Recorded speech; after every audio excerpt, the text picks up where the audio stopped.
Comment obtenir le mode Web Display dans Minecraft? Pour utiliser le mode Web Display, on aura besoin de Forge. Ok, comme vous voyez, je l'ai ici, et deux fichiers, d'accord? On a besoin du Web Display, ce fichier qu'on peut obtenir facilement sur CurseForge, et aussi du MCEF, le Minecraft Chromium Embed Framework, qui connecte Chromium à Minecraft. Donc on va ici dans Fichier, Mod Loaders, et on sélectionne Forge. On irait dans toutes les versions, et on choisit celle qu'on veut. Ce mode a presque 2 millions d'utilisateurs, sorti le 4 août 2022, dernière mise à jour le 19 octobre 2024.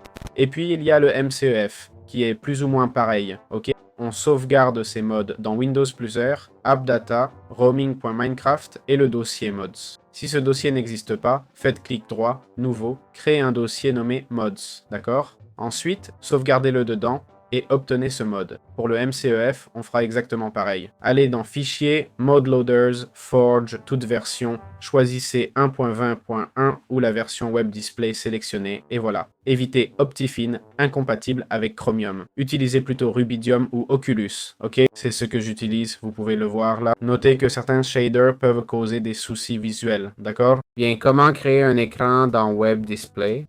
On aura besoin de l'écran web avec ce craft ici. Le rétroéclairage se fait ainsi et ces dés sont importants. Annulons ça. Il faut au moins du 2,2 pour un écran, mais c'est mieux de le faire un peu plus grand. Je ne sais pas si on peut faire quelque chose en 3. On peut faire du 4:3. L'idéal serait de faire du 5. C'est l'idéal. Je crois qu'on peut faire n'importe quelle forme. Voilà, c'est là. En fait, on peut faire n'importe quelle forme. Assurez-vous juste que le mode le comprenne, sinon ça bug. Voilà. Si l'écran ne marche pas, cassez-le et refaites-le.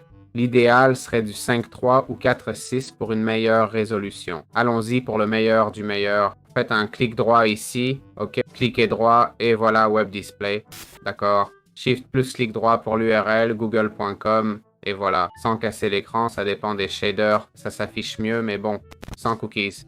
Je ne sais pas si je peux défiler. Et voilà, tout accepté.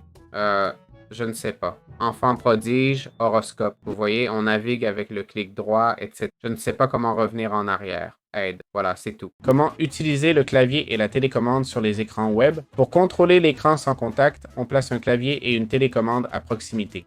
Maintenant, utilisons l'outil de liaison. Je vais vous montrer comment tout fabriquer. Voici le clavier fait avec une base périphérique, ainsi, et les touches bas avec des plaques de pression. Ensuite, la télécommande qui fonctionne de la même manière. L'outil de liaison qui se fabrique comme ceci. On va d'abord lier l'écran avec l'outil, puis le périphérique, d'accord? Et on fait pareil avec l'autre. Maintenant, on peut utiliser le clavier sans problème, ok? Bon, prenons YouTube comme exemple, d'accord? On va ici, on sélectionne YouTube, ok? Je crois. Au moins, le clavier fonctionne, non? Je ne sais pas, ça ne marche pas. Ah, c'est un double clic, bon sang, je suis bête, et voilà. On accepte. Utilisez bien les onglets, car sinon, certaines choses peinent à charger, comme celle-ci. Ici, on pourrait mettre, disons, Waka Waka de Shakira, ok? Juste là. Je ne sais pas s'il y aura du son, franchement. Je vais mettre, vous n'entendrez pas, mais on va essayer une musique sous copyright. Et oui, ça marche, ça sonne, ça sonne. Stop, stop, stop. Pour sortir, appuyez sur échappe, ok? Et voilà, c'est fait. Voilà, c'est aussi simple que ça. Donc, comment fonctionne le pointeur laser? On a cet outil qui se connecte à la diode laser avec cette prise ici. On a la pile et le bouton retour, d'accord? En gros, le pointeur laser permet de cliquer sur l'écran à distance. Il faut faire un clic droit pour activer le pointeur, mais je ne sais pas trop comment. Allons sur youtube.com. Ok, voyons si ça marche. Il faut prendre le capteur laser, faire un clic droit, ok? On a ajouté la possibilité de voir l'arrière-plan comme ça, d'accord? Et puis, de l'autre côté, ça se fait comme ça. Maintenant, il va me détecter, voilà, le capteur, ok? Donc, je vise, d'accord? Et je veux aller dans les shorts, par exemple. Ok, voilà un short, en voilà un autre. On peut reprendre nos 6 heures de short par jour, même sur Minecraft, car c'est très important de rester constant. Voilà, c'est tout. Je vais tester le pad principal sur Web Display. C'est un appareil portable qui sert de navigateur mobile dans le jeu. Clic droit pour l'allumer. Ok, Maj plus clic droit pour écrire ou changer l'URL. Appuyez sur Maj et échappe. Ok, accroupi, cliquez pour définir l'URL. Important, ne pas avoir ouvert Web Displays avant. On s'accroupit, clic droit, et là, youtube.com. Et voilà, on est sur YouTube. C'est génial, non? Les vidéos qui s'affichent chantent, naviguer en marchant ou en faisant d'autres trucs. Plein d'écrans possibles, sortir avec Maj Pulse Échappe. Si je mets de la musique, c'est parfait pour moi. Une pub apparaît? Ça continue de jouer, ça continue de jouer. Oh là là. Mettez-le là en faisant vos trucs avec l'obturateur. Invisible. Mais, d'accord? Ça joue même si vous le lâchez, ça avance, ok? Continuez la vidéo. C'est brutal, non? C'est incroyable. Je trouve ça dingue, franchement, hein? Bon, on saute ça. Waouh!